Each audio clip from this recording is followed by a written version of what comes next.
Hello student, मैं doctor Lata Agrawal, associate professor history, SPC government college Ajmer.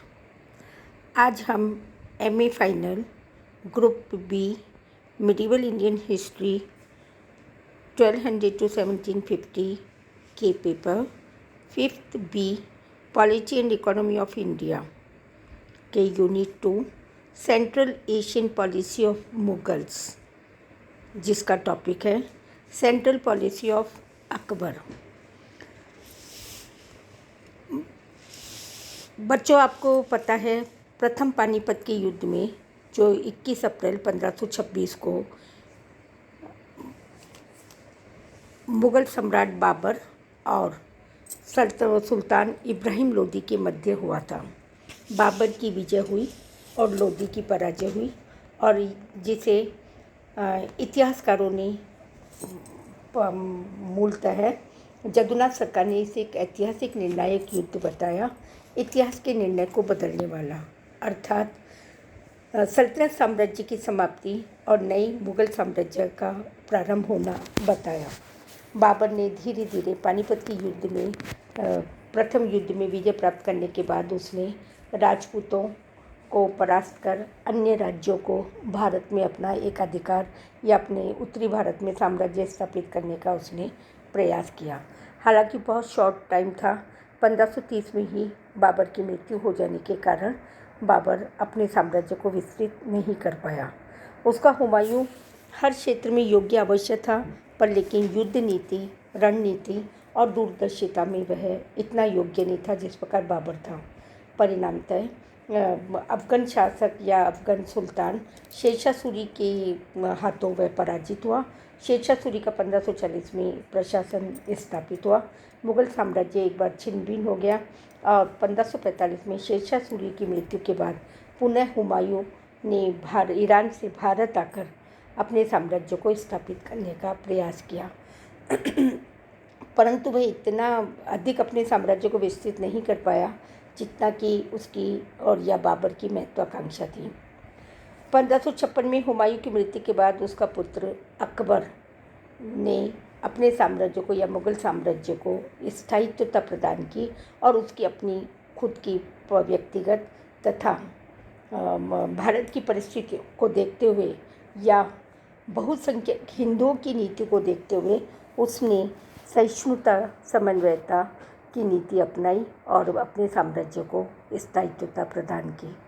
इसी प्रकार सेंट्रल एशिया की नीति के बारे में हम संबंध करेंगे कि भारत की नीति के साथ साथ उनकी, बाबर की, हुमायूं की मध्य एशिया की नीति क्या थी। बच्चों, हम जानते हैं कि मध्य एशिया में 3 मुस्लिम राज्य थे, ईरानी, तुर्की और मुग़ल। इनमें ईरानी व तुर्की की स्थिति तो मजबूत थी, लेकिन मुग़ल साम्राज्य प्रारंभ से ही निर्बल रहा है। उज़्बेकों के अधीन तुरानी राज्य बहुत ही महत्वपूर्ण माना जाता था।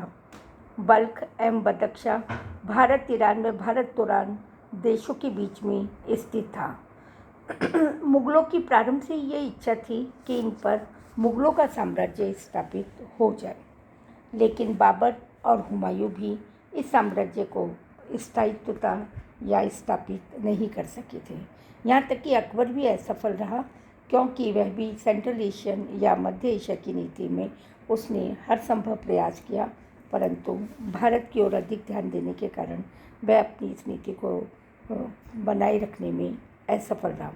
बाबर व हुमायूं ने ईरान के शाह को साथ मैत्री संबंध बनाए रखे, परंतु हुमायूं की मृत्यु के बाद ईरान के शाह ने आक्रमण कर के कंधार, बदख्शां, ट्रांसियन आदि पर अपना अधिकार स्थापित कर लिया। अकबर के समय में मुग़ल व ईरान के मध्य संबंध बहुत ही तनावपूर्ण हो गए।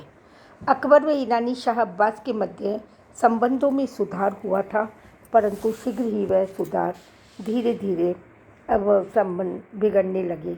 हालांकि अकबर ने 1595 में अब्बास के बीच पत्र व्यवहार भी किया और 1598 में अब्बास ने उज़्बेकों के हेरात व खुरासान प्रांतों पर पुनः अधिकार कर लिया और अकबर से अब्बास ने कृतज्ञता प्रदर्शित की कि ईरान और तुरान के बीच संघर्ष में अकबर ने कोई हस्तक्षेप नहीं किया। इसी प्रकार तुरान अकबर के पूर्वजों की भूमि थी, लेकिन तैमूर के वंशजों को उज़्बेक ने वहाँ से निकाल दिया। अकबर ने तटस्थता की नीति अपनाई ईरान व तुरान के बीच में, और उसने अब्दुल्ला खान ने हेरात व खुरासान पर अपना अधिकार कर लिया। इस विजय का समाचार अकबर को मैत्रीपूर्ण पत्र द्वारा भेजा गया। 1598 में अब्दुल्ला खां की मृत्यु हो जाती है और उसका पुत्र अब्दुल गुन्नीम वह बनता है, और वह भी अपने पिता की भांति जनप्रिय शासक नहीं था। इसका विरोध बढ़ता गया और उसकी अंत में हत्या कर दी गई थी। अकबर ने बदख्शां मुग़ल साम्राज्य के अंतर्गत जो आता था, हुमायूं के काल में यह स्वतंत्र हो गया और अकबर ने इसको अधिकृत करने का हर संभव प्रयास किया। 1556 में उसने काबुल पर आक्रमण किया, परंतु असफल रहा। 1559-60 में बल्ख पर आक्रमण किया, परंतु बल्ख के शासक पीर मोहम्मद ने उसके पुत्र को बंदी बना लिया और मरवा दिया। इस घटना से सुलेमान टूट गया और उसने काबुल पर आक्रमण करने की अकबर से माफ़ी मांगी तथा बल्ख के विरुद्ध सहायता प्राप्त करने का प्रयास किया। 1564 में पुनः सुलेमान ने काबुल पर अधिकार कर लिया और वहाँ से उसे खदेड़ दिया। अंततः काबुल पर आक्रमण कर अकबर ने काबुल की राजनीति में हस्तक्षेप करने का निर्णय लिया। अकबर के इस निर्णय की जानकारी मिलते ही सुलेमान बदख्शां की ओर लौट गया। हम देखते हैं कि अकबर ने हर संभव कोशिश की, परंतु अकबर भी इतना सफल नहीं हो सका। अकबर के काशकंद के संबंध सुल्तान के बाद हुमायूं के समय काफ़ी महत्वपूर्ण रहे।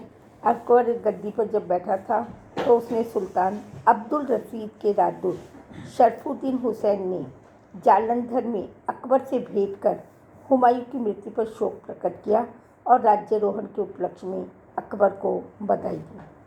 इतिहासकार लिखते हैं कि कश्मीर के उत्तर में एक बिचौलिया राज्य था और अकबर उसके शासक को तुरान के उज़्बेकों के विरुद्ध अपना एक अच्छा मित्र मानता था। इसलिए अकबर ने उससे अच्छे संबंध बनाए रखने और उनके बीच बराबर पत्र और भेंट का आदान प्रदान करता रहा। अकबर की मक्का के साथ संबंध। अकबर ने मक्का के शरीफों के साथ हमेशा मैत्रीपूर्ण संबंध बनाए रखने का प्रयास किया। बच्चों, हम देखते हैं कि अकबर प्रारंभ से ही एक सरल समन्वय या सहिष्णुता की नीति से प्रेरित था। वह जहाँ भी जाता था उसने हर संभव मैत्री संबंध बनाने का प्रयास किया, चाहे वह उत्तर पश्चिमी सीमांत नीति हो, चाहे वह सेंट्रल मध्य एशिया की नीति हो, चाहे वह भारत की राजनीति हो। तो उसने जितना हो सका अपने आप में कोशिश की, परंतु वह सेंट्रल एशिया की नीति में अपने इन संबंधों के माध्यम से अपने मुग़ल साम्राज्य को सुरक्षित संरक्षित करने में असफल रहा। अकबर की तुर्की के साथ संबंध। तुर्की का सुल्तान एक कट्टर सुन्नी था। उसने ईरान के विरुद्ध उज़्बेकों से गठबंधन करा और बाबर के तुर्की से कोई सीधे संबंध नहीं थे। हुमायूं के शासनकाल में तुर्की नौसेना का समक्ष सिद्धि मुग़ल दरबार में आया। अकबर के शासन में ग्रहण के समय वह दरबार में उपस्थित था। अकबर का मक्का के साथ संबंध। मक्का के शरीफों के साथ हमेशा उन्होंने मैत्रीपूर्ण संबंध रखा। अकबर व मक्का के शरीफों के बीच बराबर पत्र व्यवहार होते रहे और उन्होंने मक्का और हिजाज अन्य तीर्थों की यात्रा जब प्रतिवर्ष जाने के लिए मुस्लिम समाज को स्वतंत्रता दी। अकबर मक्का मदीना के फ़कीरों, विद्वानों तथा गरीबों के लिए बड़ी बड़ी धनराशि भारत से भेजा करता था। अतः अकबर के मक्का के साथ संबंध सहिष्णुता से बने रहे। अकबर के दृष्टिकोण में परिवर्तन आया जब अकबर भारत का सम्राट बन गया था। उस समय अकबर के मन में या अकबर के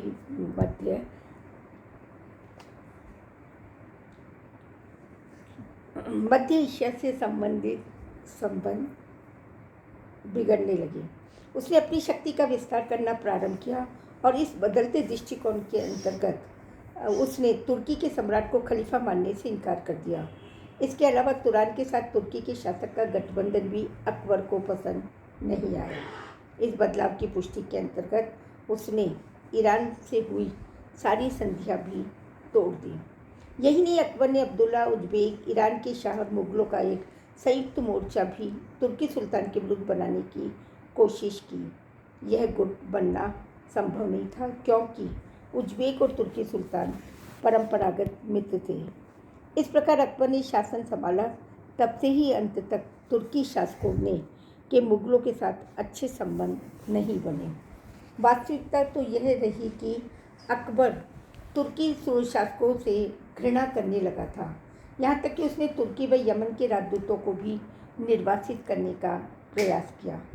इससे स्पष्ट है कि अकबर की मध्य एशिया की नीति वह अपना दबदबा या अपना अधिकार स्थापित करना चाहता था, परंतु भारतीय राजनीति में व्यस्त हो जाने के कारण अकबर मध्य एशिया की नीति की ओर इतना अधिक ध्यान नहीं दे पाया। इस प्रकार हम कह सकते हैं अकबर की मध्य एशिया की नीति को हम सफल रूप में स्वीकार नहीं कर सकते हैं। धन्यवाद।